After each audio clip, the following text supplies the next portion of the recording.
یہی اشارہ کافی تھا۔ وہ اس سوال کا کوئی تسلی بخش جواب نہ دے سکے کہ دوسرا اونٹ کہاں ہے۔ دوسرے اونٹ کے پاؤں کے نشان مل گئے۔ علی بن سفیان نے انہیں کہا، تمہارا جرم معمولی چوری چکاری نہیں، تم ایک پوری سلطنت اور اس کی تمام آبادی کے لیے خطرہ ہو، اس لیے میں تم پر ذرا بھر بھی رحم نہیں کروں گا۔ کیا تم تاجر ہو؟ ہاں، سب نے سر ہلا کے کہا، ہم تاجر ہیں جناب، ہم بے گناہ ہیں۔ علی بن سفیان نے کہا، اپنے ہاتھوں کی الٹی طرف میرے سامنے کرو۔ پانچوں نے ہاتھ الٹے کر کے آگے کر دیے۔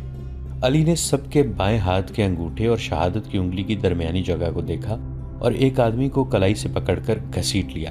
اسے کہا، کمان اور ترکش کہاں چھپا رکھی ہے؟ اس آدمی نے معصوم بننے کی بہت کوشش کی۔ علی نے سلطان ایوبی کے ایک محافظ کو اپنے پاس بلا کر اس کے بائیں ہاتھ کی الٹی طرف اسے دکھائی۔ اس کے انگوٹھے کی الٹی طرف اس جگہ جہاں انگوٹھا ہتھیلی کے ساتھ ملتا ہے، یعنی جہاں جوڑ ہوتا ہے، وہاں ایک نشان تھا۔ ایسا نشان اس آدمی کے انگوٹھے کے جوڑ پر بھی تھا۔ علی نے اسے اپنے محافظ کے متعلق بتایا، یہ سلطان کا بہترین تیر انداز ہے اور یہ نشان اسی کا ثبوت ہے کہ یہ تیر انداز ہے۔ اس کے انگوٹھے کی الٹی طرف ایک مدھم سا نشان تھا جسے وہاں بار بار کوئی چیز رگڑی جاتی ہے۔ یہ تیروں کی رگڑ کے نشان تھے۔ تیر دائیں ہاتھ سے پکڑا جاتا ہے، کمان بائیں ہاتھ سے پکڑی جاتی ہے۔ تیر کا اگلا حصہ بائیں ہاتھ کے انگوٹھے پر ہوتا ہے اور جب تیر کمان سے نکلتا ہے تو انگوٹھے پر رگڑ کھا جاتا ہے۔ ایسا نشان ہر ایک تیر انداز کے ہاتھ پر ہوتا ہے۔ علی بن سفیان نے اسے کہا، ان پانچ میں تم اکیلے تیر انداز ہو، کمان اور ترکش کہاں ہے؟ پانچوں چپ رہے۔ علی نے ان پانچ میں سے ایک کو پکڑ کر محافظوں سے کہا، اس کو اس درخت کے ساتھ باندھ دو۔ اسے کھجور کے درخت کے ساتھ کھڑا کر کے باندھ دیا گیا۔ علی نے اپنے تیر انداز کے کان میں کچھ کہا۔ تیر انداز نے کندھے سے کمان اتار کر اس میں تیر رکھا اور درخت سے بندھے ہوئے آدمی کا نشانہ لے کر تیر چھوڑا۔ تیر اس آدمی کی دائیں آنکھ میں اتر گیا، وہ تڑپنے لگا۔ علی نے باقی چار سے کہا، تم میں کتنے ہیں جو صلیب کی خاطر اس طرح تڑپ تڑپ کر جان دینے کو تیار ہیں؟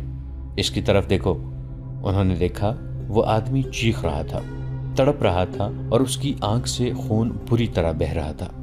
میں تم سب سے وعدہ کرتا ہوں، علی بن سفیان نے کہا، کہ باعزت طریقے سے تم سب کو سمندر پار بھیج دوں گا۔ دوسرے اونٹ پر کون گیا ہے؟ کہاں گیا ہے؟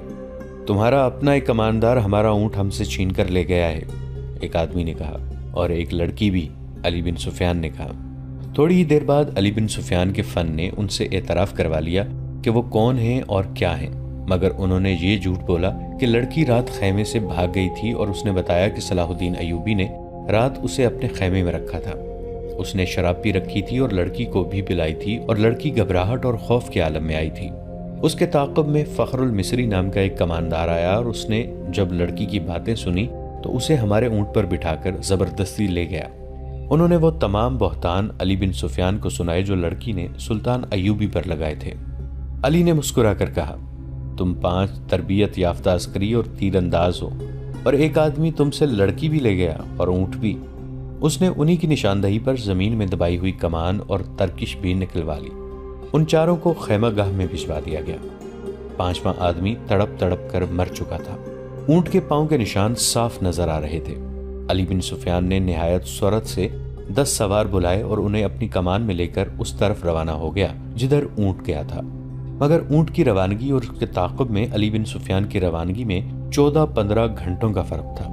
اونٹ تیز تھا اور اسے آرام کی بھی زیادہ ضرورت نہیں تھی۔ اونٹ پانی اور خوراک کے بغیر 6-7 دن تر و تازہ رہ سکتا ہے۔ اس کے مقابلے میں گھوڑوں کو راستے میں کئی بار آرام، پانی اور خوراک کی ضرورت تھی۔ ان عناصر نے تعاقب ناکام بنا دیا۔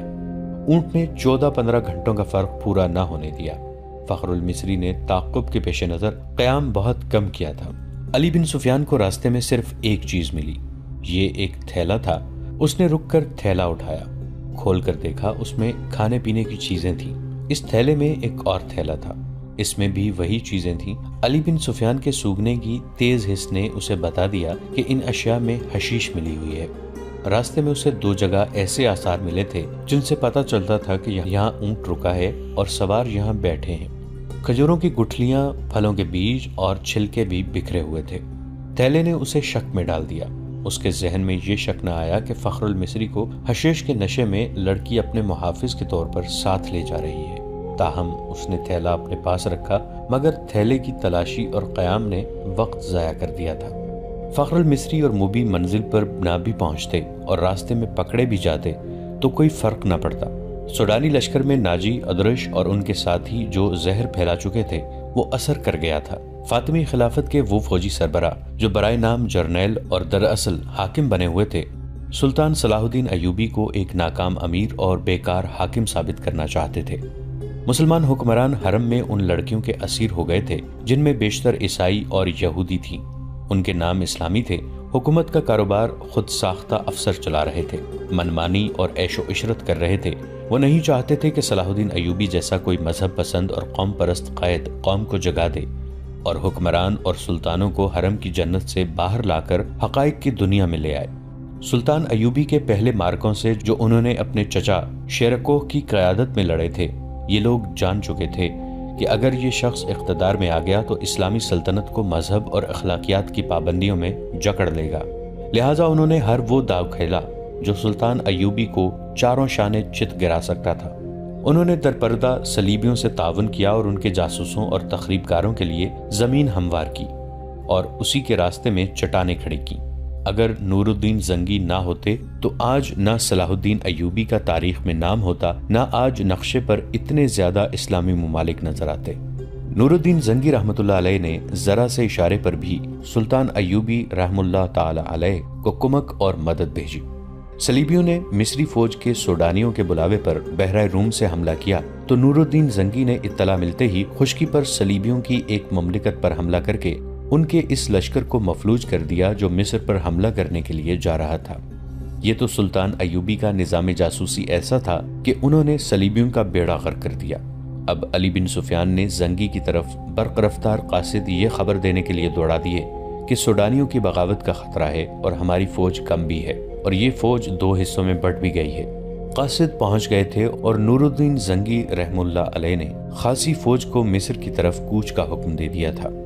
بعض مورخین نے اس فوج کی تعداد 2000 سوار اور پیادہ لکھی ہے اور کچھ اس سے زیادہ بتاتے ہیں۔ بہرحال زنگی نے اپنی مشکلات اور ضروریات کی پرواہ نہ کرتے ہوئے سلطان ایوبی کی مشکلات اور ضروریات کو اہمیت اور اولیت دی، مگر ان کی فوج کو پہنچنے کے لیے بہت سے دن درکار تھے۔ مسلمان نام نہاد فوجی اور دیگر سرکردہ شخصیتوں نے دیکھا کہ مصر میں سلطان ایوبی کے خلاف بے اطمینانی اور بغاوت پھوٹ رہی ہے تو انہوں نے اسے ہوا دی۔ درپردہ سوڈانیوں کو اکسایا اور اپنے مخبروں کے ذریعے یہ بھی معلوم کر لیا کہ سوڈانیوں کے سالاروں کو مروا کر خفیہ طریقے سے دفن کر دیا گیا ہے۔ سوڈانیوں کے لشکر کے کم رتبے والے کماندار سالار بن گئے اور صلاح الدین ایوبی کی اس قلیل فوج پر حملہ کرنے کے منصوبے بنانے لگے جو مصر میں مقیم تھی۔ وہ سلطان ایوبی کی آدھی فوج اور سلطان کی دارالحکومت سے غیر حاضری سے فائدہ اٹھانا چاہتے تھے۔ منصوبہ ایسا تھا جس کے تحت 50,000 سوڈانی فوج سیاہ گھٹا کی طرح مصر کے آسمان سے اسلام کے چاند کو روپوش کرنے والی تھی۔ علی بن سفیان قاہرہ پہنچ گیا۔ وہ جن کے تعاقب میں گیا تھا ان کا اس سے آگے کوئی سراغ نہیں مل رہا تھا۔ اس نے اپنے ان جاسوسوں کو بلایا جو اس نے سوڈانی ہیڈ کوارٹر اور فوج میں چھوڑ رکھے تھے۔ ان میں سے ایک نے بتایا کہ گزشتہ رات ایک اونٹ آیا تھا۔ اندھیرے میں جو کچھ نظر آ سکا وہ 2 سوار تھے، ایک عورت اور ایک مرد۔ جاسوس نے یہ بھی بتایا کہ وہ کون سی عمارت میں داخل ہوئے تھے۔ علی بن سفیان کو یہ اختیار حاصل تھا کہ وہاں چھاپا مارتا۔ سوڈانی فوج سلطنت اسلامیہ کی فوج تھی، کوئی آزاد فوج نہیں تھی، مگر علی نے اس خطرے کے پیش نظر چھاپا نہ مارا کہ یہ جلدی پر تیل کا کام کرے گا۔ اس کا مقصد صرف یہ نہیں تھا کہ موبی اور فخر المصری کو گرفتار کرنا ہے، بلکہ اصل مقصد یہ تھا کہ سوڈانی قیادت کے عزائم اور آئندہ منصوبے معلوم کیے جائیں تاکہ پیش بندی کی جا سکے۔ اس نے اپنے جاسوسوں کو نئی ہدایات جاری کی۔ جاسوسوں میں غیر مسلم لڑکیاں بھی تھیں جو عیسائی یا یہودی نہیں تھیں۔ یہ قہبہ خانوں کی بڑی ذہین اور تیز ترار لڑکیاں تھیں، مگر علی بن سفیان نے ان پر کبھی 100% بھروسہ نہیں کیا تھا کیونکہ وہ دوغلا کھیل بھی سکتی تھی۔ ان لڑکیوں سے بھی اس لڑکی یعنی موبی کا سراغ نہ مل سکا جس کے تعاقب میں علی آیا تھا۔ 4 روز علی بن سفیان دارالحکومت سے باہر مارا مارا پھرتا رہا۔ اس کا دائرہ کار سوڈانی فوجی قیادت کے ارد گرد کا علاقہ تھا۔ 5ویں رات وہ باہر کھلے آسمان تلے بیٹھا اپنے 2 جاسوسوں سے رپورٹ لے رہا تھا۔ اس کے تمام آدمیوں کو معلوم ہو چکا تھا کہ کس وقت وہ کہاں ہوتا ہے۔ اس کے گرد کا ایک آدمی کو ساتھ لیے اس کے پاس آیا اور کہا، یہ اپنا نام فخر المصری بتاتا ہے، جھاڑیوں میں ڈگمگاتا، گرتا اور اٹھتا تھا، میں نے اس سے بات کی تو کہنے لگا کہ مجھے میری فوج تک پہنچا دو، اس سے اچھی طرح بولا بھی نہیں جاتا۔ اس دوران فخر المصری بیٹھ گیا تھا۔ تم وہی کماندار ہو نا جو محاذ سے ایک لڑکی کے ساتھ بھاگے ہو؟ علی بن سفیان نے اس سے پوچھا۔ میں سلطان کی فوج کا بھگوڑا ہوں، فخر نے ہکلاتی لڑکھڑاتی زبان میں کہا۔ سزائے موت کا حقدار ہوں، لیکن میری پوری بات سن لیں ورنہ تم سب کو سزائے موت ملے گی۔ علی بن سفیان اس کے لب و لہجے سے سمجھ گیا کہ یہ شخص نشے میں ہے یا نشے کی طلب نے اس کا یہ حال کر رکھا ہے۔ وہ اسے اپنے دفتر میں لے گئے اور اسے وہ تھیلا دکھایا جو اسے راستے میں پڑا ملا تھا۔ پوچھا، یہ تھیلا تمہارا ہے اور تم اس سے یہ چیزیں کھاتے رہے ہو؟ ہاں، فخر المصری نے جواب دیا، وہ مجھے اسی سے کھلاتی تھی۔ اس کے سامنے وہ تھیلا بھی پڑا تھا جو تھیلے کے اندر سے نکلا تھا۔ علی نے اس میں سے چیزیں نکال کر سامنے رکھ لی تھیں۔ فخر نے یہ چیزیں دیکھیں تو جھپٹ کر مٹھائی کی قسم کا ایک ٹکڑا اٹھا لیا۔ علی نے جھپٹ کر اس کے ہاتھ پر اپنا ہاتھ رکھ دیا۔ فخر نے بےتابی سے کہا، خدا کے لیے مجھے یہ کھانے دو، میری جان اور روح اسی میں ہے۔ مگر علی نے اس سے وہ ٹکڑا چھین لیا اور اسے کہا، مجھے ساری واردات سناؤ، پھر یہ ساری چیزیں اٹھا لینا۔ فخر المصری نڈھال اور بے جان ہوا جا رہا تھا۔ علی بن سفیان نے اسے ایک سفوف کھلا دیا جو حشیش کا توڑ تھا۔ فخر نے اسے تمام تر واقعہ سنا دیا کہ وہ کیمپ سے لڑکی کے تعاقب میں کس طرح گیا تھا۔ تاجروں نے اسے قہوہ پلایا تھا جس کے اثر سے وہ کسی اور ہی دنیا میں جا پہنچا تھا۔ تاجروں یعنی صلیبی جاسوسوں نے اس سے جو باتیں کی تھیں وہ بھی اس نے بتائیں، اور پھر لڑکی کے ساتھ اس نے اونٹ پر جو سفر کیا تھا وہ اس طرح سنایا کہ وہ مسلسل چلتے رہے۔ اونٹ نے بڑی اچھی طرح ساتھ دیا۔ رات کو وہ تھوڑی دیر قیام کرتے تھے۔ لڑکی اسے کھانے کو دوسرے تھیلے میں سے چیزیں دیتی تھی۔ وہ اپنے آپ کو بادشاہ سمجھتا تھا۔ لڑکی نے اسے اپنی محبت کا یقین دلایا اور شادی کا وعدہ کیا تھا، اور یہ شرط رکھی تھی کہ وہ اسے سوڈانی کمانداروں کے پاس پہنچا دے۔ وہ راستے میں ہی لڑکی کو شادی کے بغیر بیوی بنانے کی کوشش کرتا رہا، لیکن لڑکی اسے اپنی باہوں میں لے کر پیار اور محبت میں ایسے ارادے اور خواہش کو مار دیتی۔ فخری نے محسوس تک نہ کیا کہ لڑکی اسے حشیش اور اپنے حسن و شباب کے قبضے میں لیے ہوئے ہے۔ تیسرے پڑاؤ میں جب انہوں نے کھانے پینے کے لیے اونٹ روکا تو تھیلا غائب پایا جو اونٹ کے دوڑنے سے کہیں گر پڑا تھا۔ لڑکی نے اس سے کہا کہ واپس چل کر تھیلا ڈھونڈ لیتے ہیں، لیکن فخر المصری نے کہا کہ وہ بھگوڑا فوجی ہے، خدشہ ہے کہ اس کا تعاقب ہو رہا ہوگا۔ لڑکی ضد کرنے لگی کہ تھیلا ضرور ڈھونڈیں گے۔ فخر نے اسے یقین دلایا کہ بھوکا مرنے کا کوئی خطرہ نہیں، راستے میں کسی آبادی سے کچھ لے لیں گے۔ مگر لڑکی آبادی کے قریب جانا نہیں چاہتی تھی، وہ کہتی تھی کہ واپس چلو۔ فخر المصری نے اسے زبردستی اونٹ پر بٹھا لیا اور اس کے پیچھے بیٹھ کر اونٹ کو اٹھایا اور دوڑا دیا۔ وہ سفر کی تیسری رات تھی۔ اگلی شام وہ شہر سے باہر سوڈانیوں کے ایک کماندار کے ہاں پہنچے، مگر فخر المصری اپنے سر کے اندر ایسی بے چینی محسوس کرنے لگا جیسے کھوپڑی میں کیڑے رینگ رہے ہوں۔ آہستہ آہستہ وہ حقیقی دنیا میں آ گیا۔ وہ سمجھ نہ سکا کہ یہ حشیش نہ ملنے کا اثر ہے۔ اس کی تصوراتی بادشاہی اور ذہن میں بسائی ہوئی جنت تھیلے میں کہیں ریگزار میں گر گئی تھی۔ لڑکی نے اس کے سامنے کماندار کو صلیبیوں کا پیغام دیا اور اسے بغاوت پر اکسایا۔ فخر پاس بیٹھا سنتا رہا اور اس کے ذہن میں کیڑے بڑے ہو کر تیزی سے رینگنے لگے۔ نشہ اتر چکا تھا۔ اسے یاد آنے لگا کہ وہ محاذ سے بھاگ آیا ہے۔ لڑکی یعنی موبی کو یہی خوش فہمی ہوگی کہ فخر پر نشہ طاری ہے، چنانچہ اس نے بے خوف کماندار سے یہ بھی کہہ دیا کہ سلطان ایوبی اور علی بن سفیان کے درمیان یہ غلط فہمی پیدا کرنی ہے کہ وہ ظاہری طور پر نیک بنے پھرتے ہیں مگر عورت اور شراب کے دل دادا ہیں۔ ان کی اس طویل گفتگو میں بغاوت کی باتیں بھی ہوئیں۔ اس وقت تک فخر المصری پوری طرح بیدار ہو چکا تھا، لیکن سر کے اندر کی بے چینی اسے بہت پریشان کر رہی تھی۔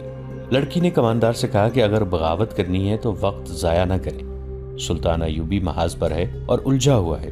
لڑکی نے یہ جھوٹ بولا کہ صلیبی 3-4 دنوں بعد دوسرا حملہ کرنے والے ہیں۔ سلطان ایوبی کو یہاں سے بھی فوج محاذ پر بلانی پڑے گی۔ کماندار نے لڑکی کو بتایا کہ 6-7 دنوں تک سوڈانی لشکر یہاں کی فوج پر حملہ کر دے گا۔ فخر یہ ساری گفتگو سنتا رہا۔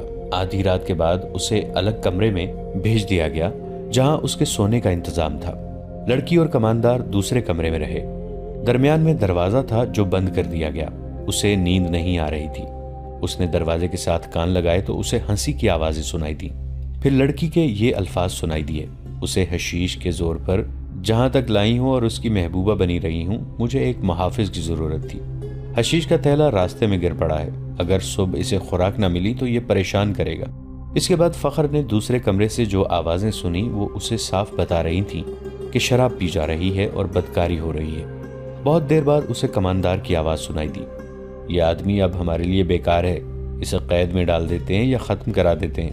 لڑکی نے اس کی تائید کی۔ فخر المصری پوری طرح بیدار ہو گیا اور وہاں سے نکل بھاگنے کی سوچنے لگا۔ رات کا پچھلا پہر تھا، وہ اس کمرے سے نکلا، اس کا دماغ ساتھ نہیں دے رہا تھا۔ کبھی تو دماغ صاف ہو جاتا مگر زیادہ دیر معاف رہتا۔ صبح کی روشنی پھیلنے تک وہ خطرے سے دور نکل گیا تھا۔ اب اسے دوہرے تعاقب کا خطرہ تھا، دونوں طرف اسے موت نظر آ رہی تھی۔ اپنی فوج کے ہاتھوں گرفتار ہو جاتا تو بھی مجرم تھا، اور اگر سوڈانی پکڑ لیتے تو فوراً قتل کر دیتے۔ وہ دن بھر فرعون کے کھنڈروں میں چھپا رہا۔ حشیش کی طلب، خوف اور غصہ اس کے جسم اور دماغ کو بیکار کر رہا تھا۔ رات تک وہ چلنے پھرنے سے بھی معذور ہوا جا رہا تھا۔ پھر اسے یہ بھی احساس نہ رہا کہ یہ دن ہے یا رات اور وہ کہاں ہے۔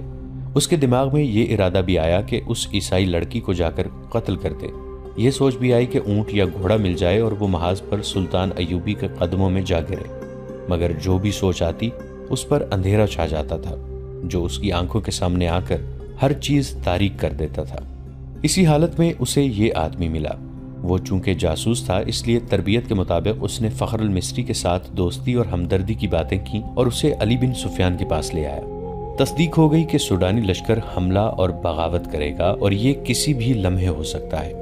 علی بن سفیان سوچ رہا تھا کہ مقامی کمانڈاروں کو فوراً چوکنا کرے اور سلطان ایوبی کو اطلاع دے، مگر وقت ضائع ہونے کا خطرہ تھا۔ اتنے میں اسے پیغام ملا کہ سلطان صلاح الدین ایوبی بلا رہے ہیں۔ وہ حیران ہو کر چل پڑا کہ سلطان کو تو وہ محاذ پر چھوڑ آیا ہے۔ وہ سلطان ایوبی سے ملا تو سلطان نے بتایا کہ مجھے اطلاع دی گئی تھی کہ ساحل پر صلیبی جاسوسوں کا ایک گروہ موجود ہے اور ان میں سے کچھ ادھر بھی آ گئے ہوں گے۔ محاذ پر میرا کوئی کام نہیں رہ گیا تھا، میں کمان اپنے رفیقوں کو دیکھ کر یہاں آ گیا۔ اس قدر بے چین تھا کہ میں یہاں بہت بڑا خطرہ محسوس کر رہا تھا۔ یہاں کی کیا خبر ہے؟ علی بن سفیان نے انہیں ساری خبر سنا دی اور کہا، اگر آپ چاہیں تو میں زبان کا ہتھیار استعمال کر کے بغاوت کو روکنے کی کوشش کروں یا سلطان زنگی کی مدد آنے تک ملتوی کرا دوں۔ میں جاسوسوں کو بھی استعمال کر سکتا ہوں، ہماری فوج بہت کم ہے، حملے کو نہیں روک سکے گی۔ سلطان ایوبی ٹہلنے لگے، ان کا سر جھکا ہوا تھا، وہ گہری سوچ میں کھو گئے تھے اور علی بن سفیان انہیں دیکھ رہا تھا۔ سلطان نے رک کر کہا، ہاں علی، تم اپنی زبان اور اپنے جاسوس استعمال کرو، لیکن حملے روکنے کے لیے نہیں بلکہ حملے کے حق میں۔ سوڈانیوں کو حملہ کرنا چاہیے مگر رات کے وقت جب ہماری فوج خیموں میں سوئی ہوئی ہوگی۔ علی بن سفیان نے حیرت سے سلطان کو دیکھا۔ سلطان نے کہا، یہاں کے تمام کمانداروں کو بلوا لو اور تم بھی آ جاؤ۔ سلطان ایوبی نے علی بن سفیان کو یہ ہدایت بڑی سختی سے دی، سب کو یہ بتا دینا کہ میرے متعلق ان کے سوا کسی کو معلوم نہ ہو کہ میں محاذ سے یہاں آ گیا ہوں۔ سوڈانیوں سے میری یہاں موجودگی کو پوشیدہ رکھنا بے حد ضروری ہے، میں بڑی احتیاط سے خفیہ طریقے سے آیا ہوں۔ ناظرین، آج کی قسط میں اتنا ہی۔ ہماری نئی ویڈیوز سے باخبر رہنے کے لیے ہمارے اس چینل کو سبسکرائب کر کے نیچے موجود بیل آئیکن کو ضرور پریس کیجیے گا۔ آپ سے ملاقات ہوگی نئی ویڈیو کے ساتھ، تب تک کے لیے ہمارا اور آپ کا اللہ نگہبان۔